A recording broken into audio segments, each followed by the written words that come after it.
Assalamu alaikum bandiraɓe hettiyankoɓe ɓiyankoɓe ayaw Pindi TV bisimilla moon e ruɓɓindu jayndeli moɗon weltare min dañata e kala saaha huccidde e moon noon kadi min dañiri weltare oɗo subaka alarba hannde ko wiɗon tan yo Allah waɗanen jaam goto fo salminama e inde ko noon manama e jettoɗe seeɗenɓe men jettake e lawol gotol calminama juura berta juuɗe e ñaga duwaw yuppo e Sénégal e aduna o foof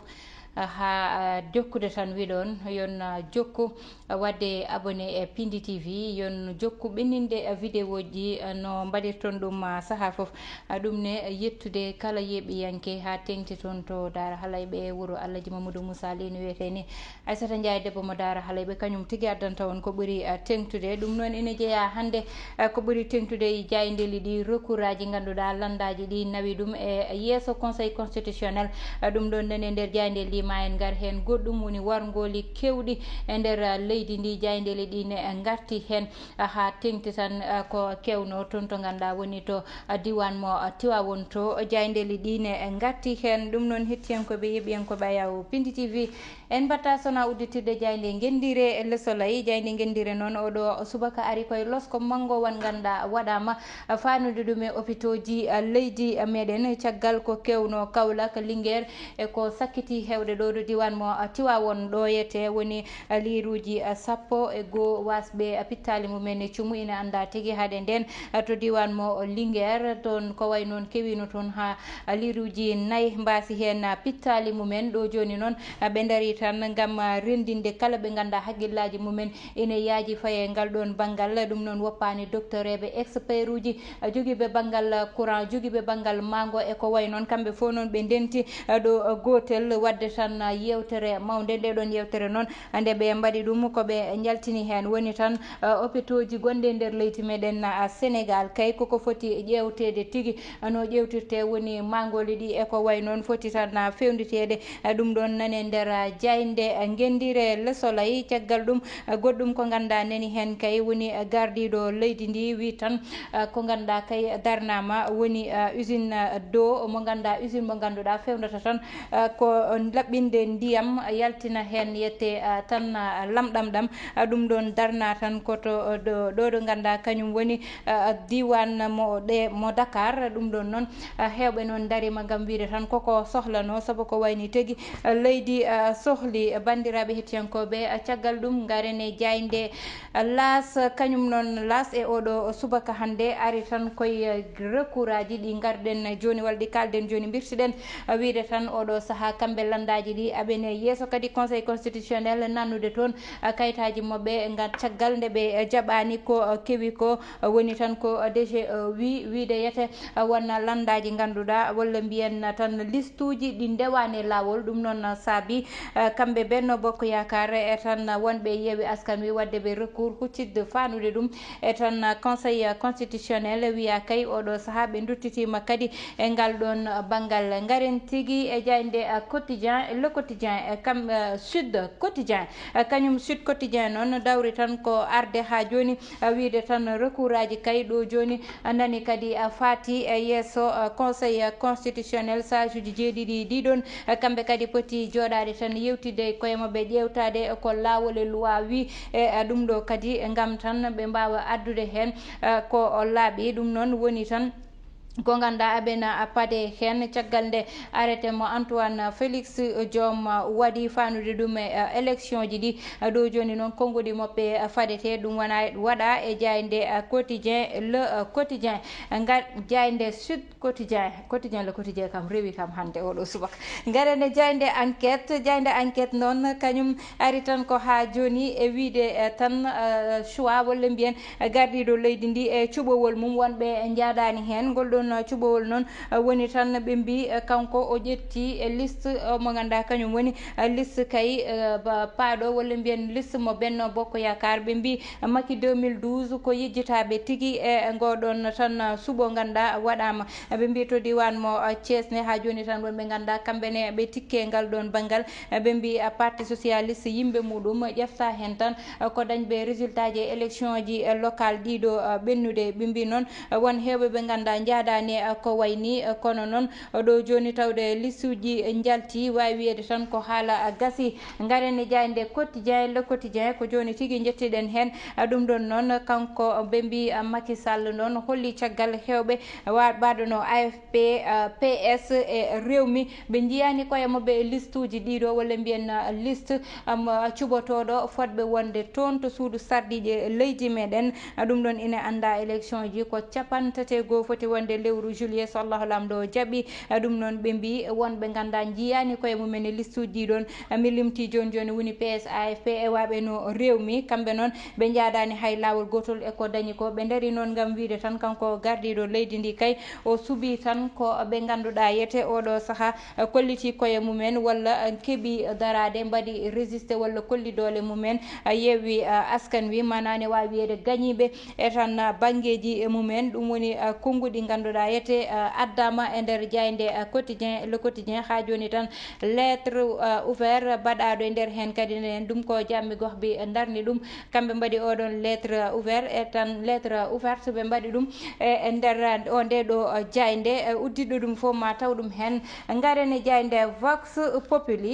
populi noon ari tan ko wiide ko tooɓo tigui recours aji paaɗi toon to sage uji jeeɗiɗi ɗi kamɓe joɗaniɓe toon noon loi leydi meɗen toon to conseil constitutionnel to ne wawi wiyede tan ɗum woni deuxiéme tour walla laabi ɗiɗi aɓe paaya tonete gam nawde recours aji mabɓe. ɗum noon ɓe mbi tan kamɓe Benno Bokk Yakar Yewwi Askan Wi goto fo nanni ko recours aji tati ɓe mbi Gëmsa Bopp nanni recours aji ɗiɗi ɓe mbi Wallu Askan Wi kañumne tan naati haare recours aji ɗi wadde noon ne wawi wiyede recours aji jeehi toon tigui. ɓe mbi Déthié Fall kay e nder jayde vox populi addi konngudi mum wi tan ko ɗum ɗo koko ganduɗa ko fijirde yoɓe goppu ko wayni ha yimɓe mbawa yaade élection ji e tan ɓerde leelide. ɓe mbi médecin kañum noon dari tan ko wiide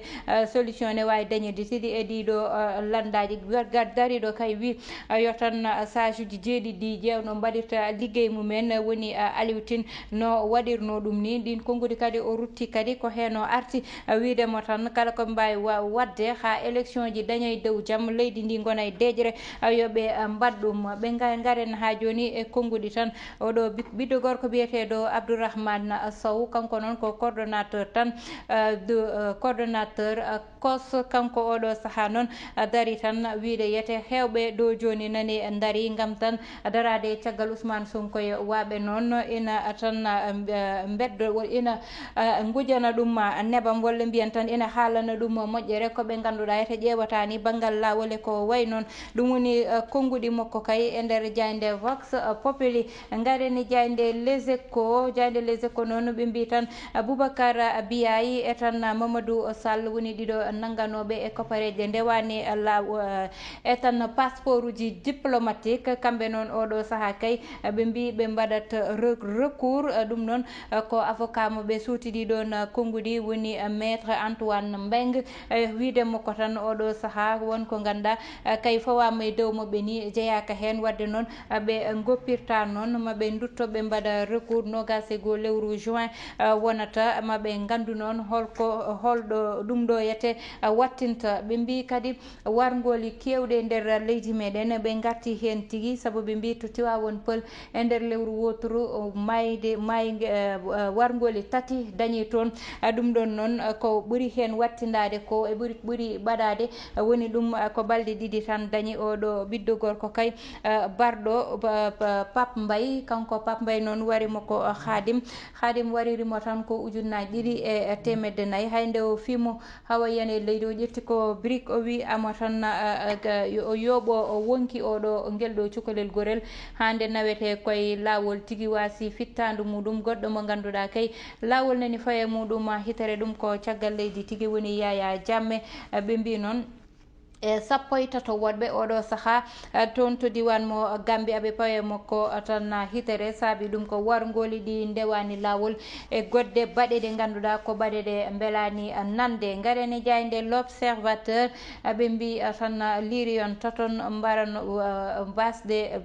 liruji wasɓe pittali mumen ɗo e diwan mo Tivaoune to hôpital Mame Abdoul Aziz. ɗum ɗon noon ɓe mbi tan oɗo saaha enquête o nani jokki ha kamɓe waɗoɓe enquête ɓe mbini walla kamɓe watteɓe enquête ɓe nde ɓe cuuti kongude mabɓe won hen wiɓe won sukaɓe tato ɓe ganda ɓe jaltina koye nder jeyli ɗi ndewɗon saaha tawi toon nani suuma tigui cuumu musgu ɗo joni noon enquête o nani jokki koɓe poti wadde hen ko aɓene mbaɗa ɗum saabi ɗum noon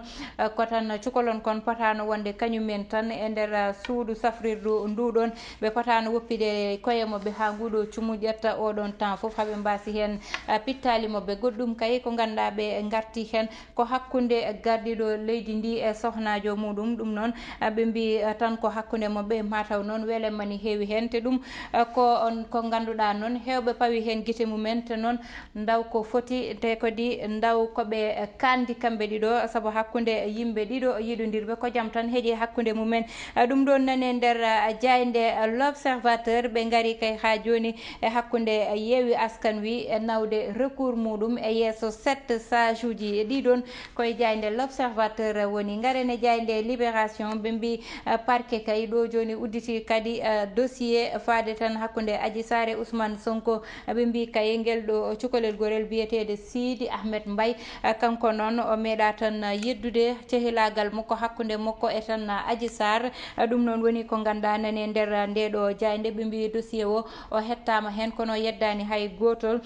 ko woni hakkude mabɓe e kadi jaam gonɗo e hakkude mabɓe kamɓe ɓeɗon ɗiɗo ha joni tan recours aji nawaɗi ɗi mi haalnino moon nani ha joni ɓe duttitima hen ɓe mbi ko guerre des recours tigui dañi woni yete oɗo saaha goto fo nani waɗa ko wawi gam nawde recours muɗum e yeeso lawol saabi ɗum koko ganduɗa yete wonko rewane lawol ko yiya e nder liste uji ɗiɗon woni liste uji toddade fodɓe wonde toon to suudu sardiji leydi meɗen toyette. garene jayde stade coftal ɓalli kañum uddata damal e oɗo subaka hande jayde stade noon hande ari tan ko wiide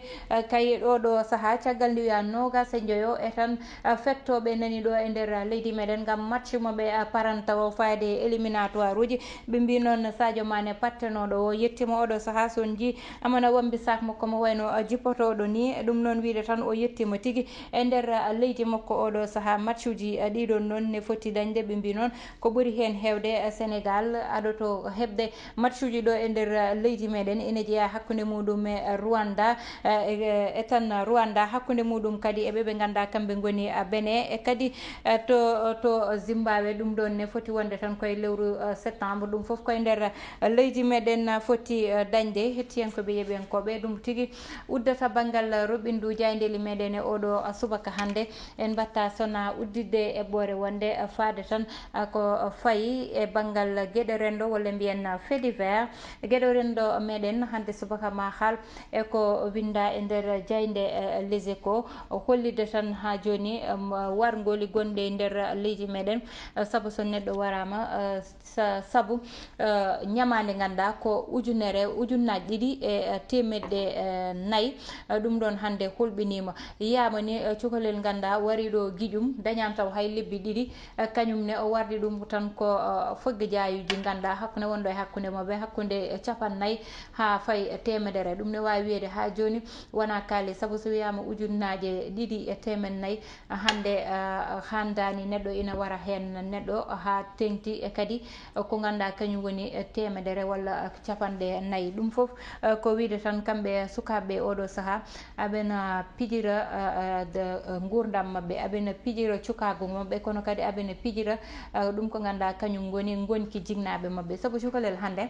wonno wayata tan jignaɗo muɗum wonata jaam saabu sa wari neɗɗo a tampini hoorema ma ya prison goho ma nimsu ko nannuma to prison to saabu kala baɗɗo prison ma nimsit saabu ko tawata toon ko eko woni boowal ko wona gotum surtout noon sa anda ɗum ɗiɗi ma tampin koreji ma saabu ɗo yumma wirti fo ma ƴewre hitere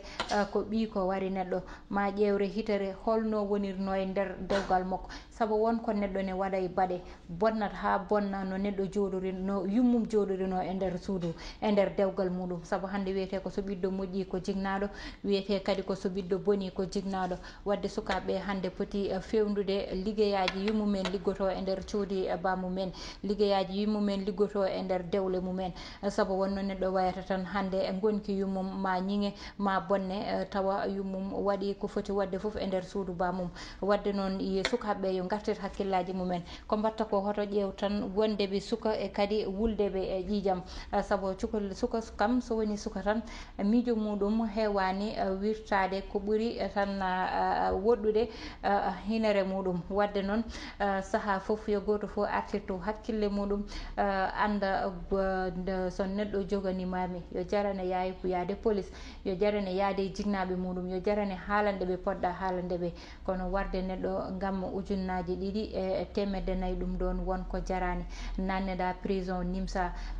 tampina koreji ma e ko way noon wargoli ɗi heewi oɗo saaha saabu e diwan goto yimɓe tato mbare hen e tan ko ganduɗa ko futilité ji haalluji ɗi ganduɗa ko haalluji ɗayɗi wonata haalluji mayɗi ɓeɗo mbare to gam huuɗo ɗaynowo ko ɓeya mbare to gam téléphone ɓeya mbarodira to gam weccitaji ganduɗa jarani hande yo sukaɓe gartir hakkillaji mumen deñna hakkillaji mumen goppa ko ganduɗa ko kañum watte utilisé koye saaha foof saabu hewɓe hande jadata e sagoli mumen saabi ɗum ko yamba cimmeteɗo saabi ɗum ko drogue o saabi ɗum ko sangara mo ganduɗa ina weeɓi e nder leydi ndi hande hayso neɗɗo waɗi nogas heeɓa sangara hande ɓurti e nder leydi neɗɗo waɗa 100 walla 60 walla 60 heeɓa canette sangara hande ɗo birtiɗa fo sukaɓe nene pijira canette aji ganduɗa ko canette aji sangara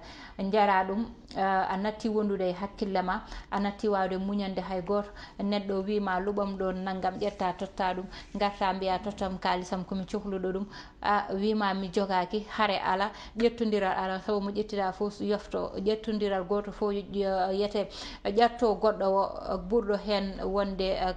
ɗayde ɓurɗo hen wonde kagaɗo o walla ɓurɗo hen wasde saago muɗum yaltina laaɓi walla ko way noon yuwa keddiɗo o hande hulɓinima yo sukaɓe ɓeydo artirde hakkillaji mumen ko noon tan wiyete yo Allah surana en ɓesgu ngu rewnana en e lawol ya barke nelaɗo Allah ko wiɗon tan yo Allah waɗanen jaame kisal ɗo tigui uddeten ruɓɓindu jaydeli meɗen e oɗo subaka alarba hande towtude wonadi janggo so Allahu lamɗo jaaɓi banimon debbo Aissata Ndiaye wonno heɗono e banggal caméra o Mansour Sow alias Thiat Ibrahima Thiamban.